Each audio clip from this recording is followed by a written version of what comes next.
Because if I'm calling her that time on the morning, I'm doing something that I shouldn't.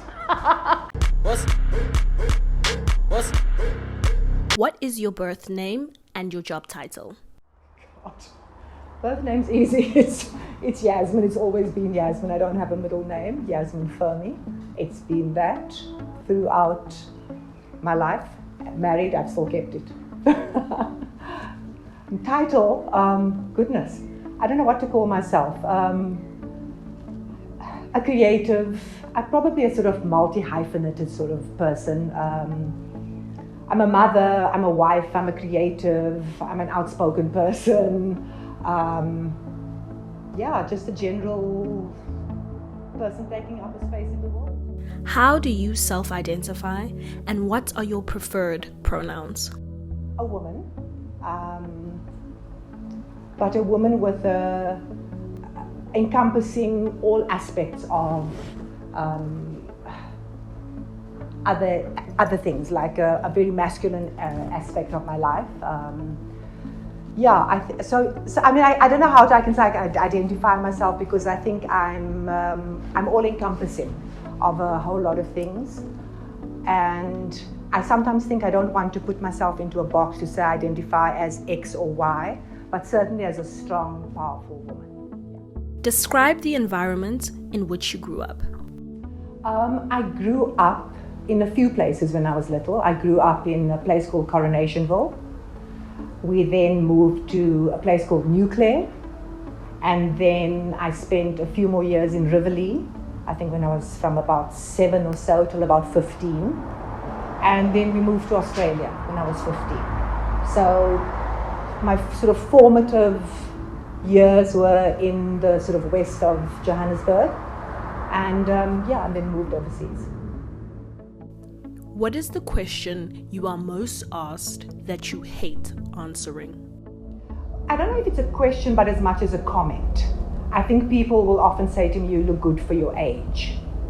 And for me, that is an ageist comment, and I cannot take it.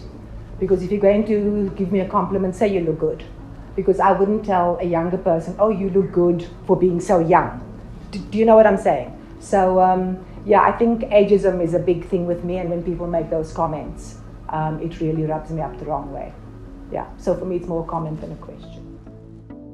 What questions do you get asked that men in your field never have to consider?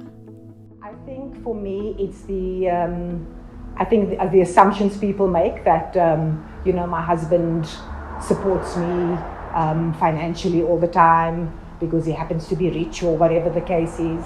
I think the assumptions they made like that I've changed my surname to his surname, which I haven't. So again, it's not even what men are asked, but what assumptions people make about me.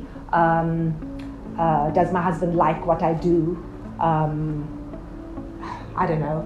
There are all sorts of things that I think, because I'm very outspoken about a lot of things, about the way I dress, about how I wear my hair. Oh, does your husband like your hair that short?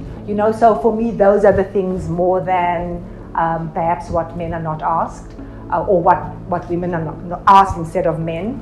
I think men are always, there's always the sort of default when it comes to what they do. That certainly my husband must be doing. Of course he is, because that's how life has worked.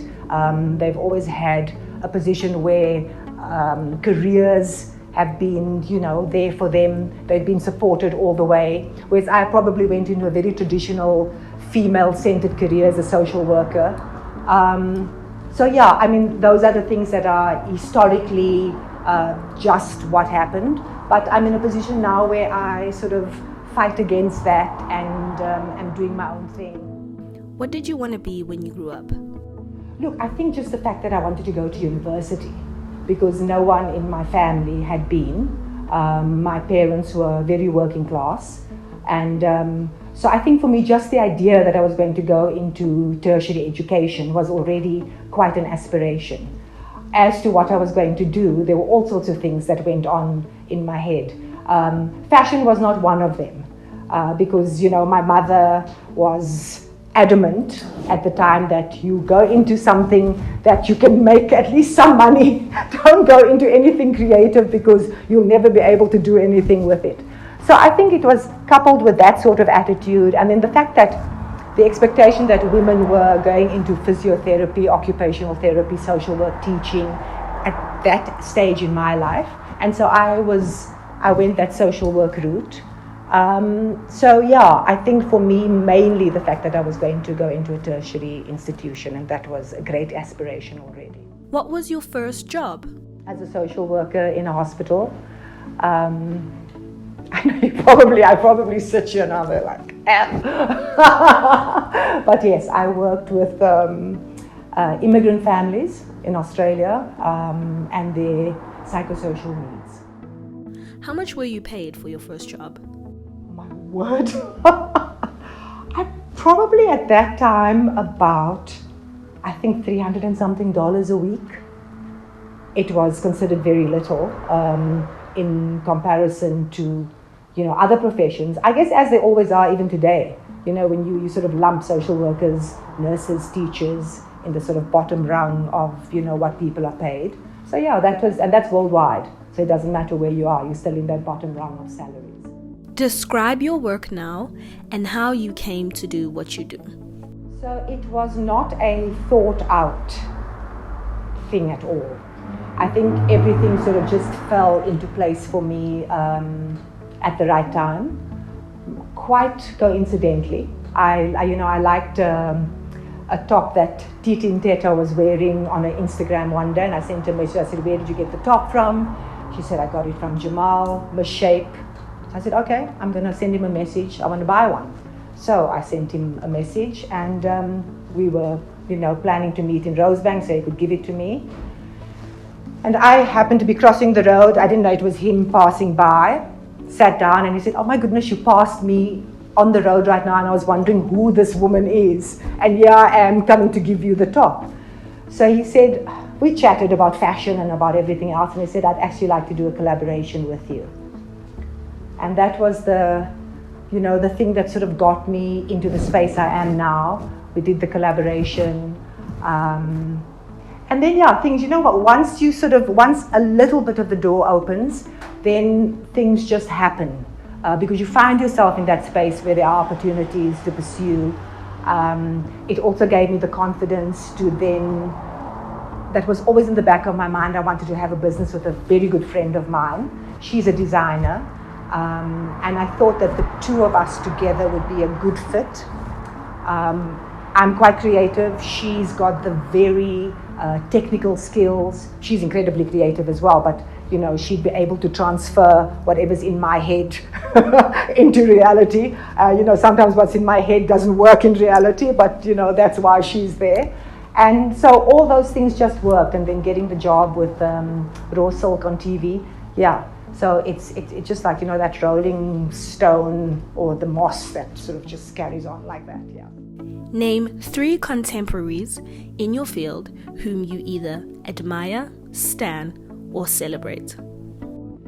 I have to say THEMBE Magugu, because from the time he started, I was there watching him and thinking, wow, this young man is going to go very far. And that's certainly what happened.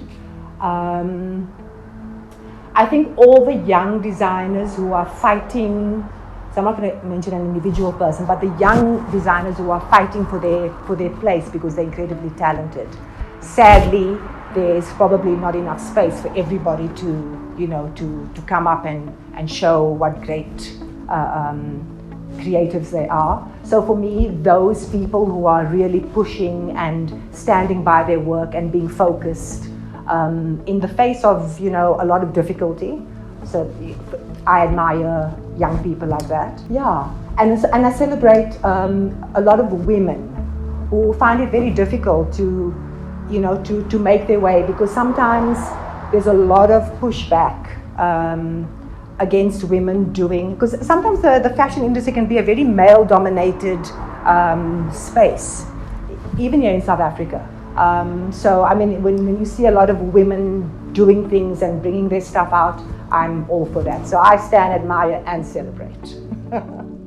Describe a positive experience in which you learned the power of collaboration with other women. Certainly definitely the business that I'm doing with my best friend, my partner. She's she's the person who knows me in and out.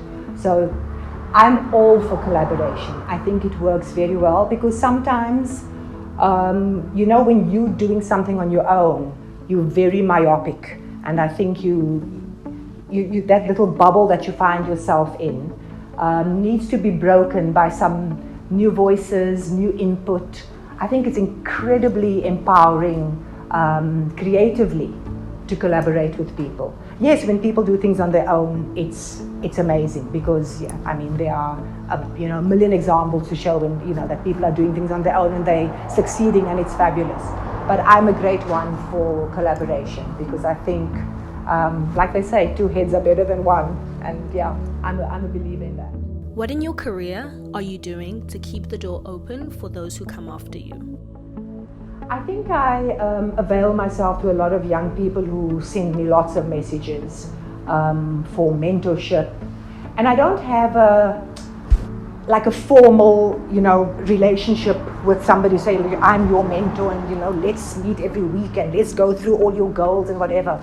But I'm always available, perhaps a bit to my detriment, but I try not to say no to people, whether it's advice, whether it's to meet for a coffee, can I show you this? What are your thoughts on where I should go, what direction I should go in? It all happens to be in fashion. And so I think that's what I make myself available for.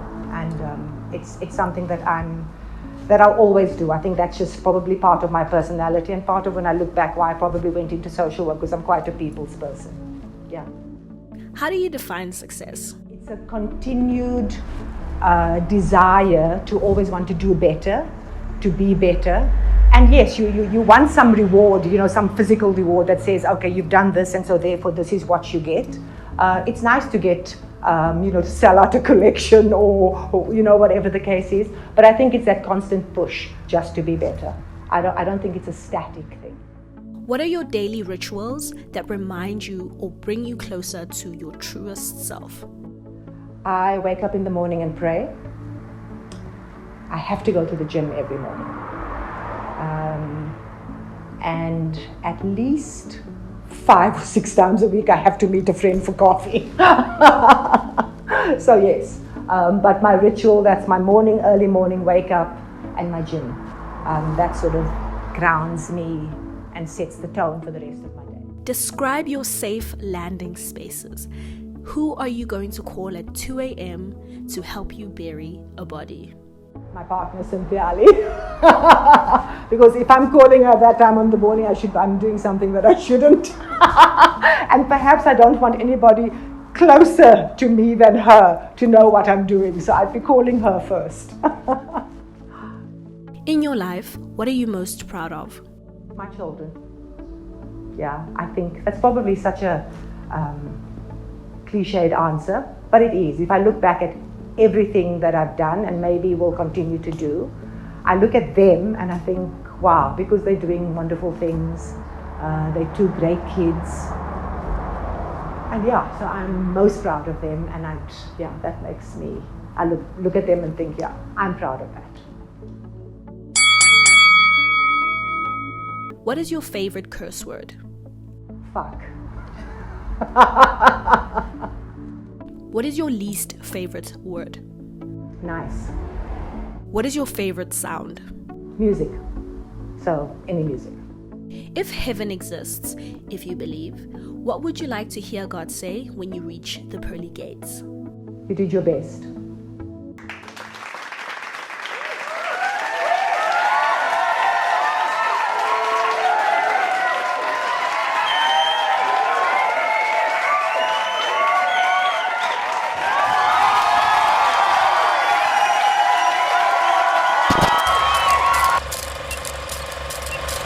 My name is Mosam Kize and I am a public policy advisor. I work for an international law firm and I've worked for many different companies and organizations within the field of public policy. In addition to that, I'm also a publisher and an author of children's books in South African languages. Today, I must be honest, it actually was quite difficult for me to kind of think of one item that embodies who I am, because I really consider myself as multifaceted, and so to think of one thing was really, really difficult. And so I kind of landed on this item, which is isicholo in isiZulu. And basically what this item, you know, kind of represents for me is the moment in which I fully embraced my femininity and my womanhood. It literally was the moment, and you know, in terms of tradition and in terms of culture, this is a symbol in the traditional sense, which then exemplifies and illustrates to the community at large that you are now a woman and a married woman.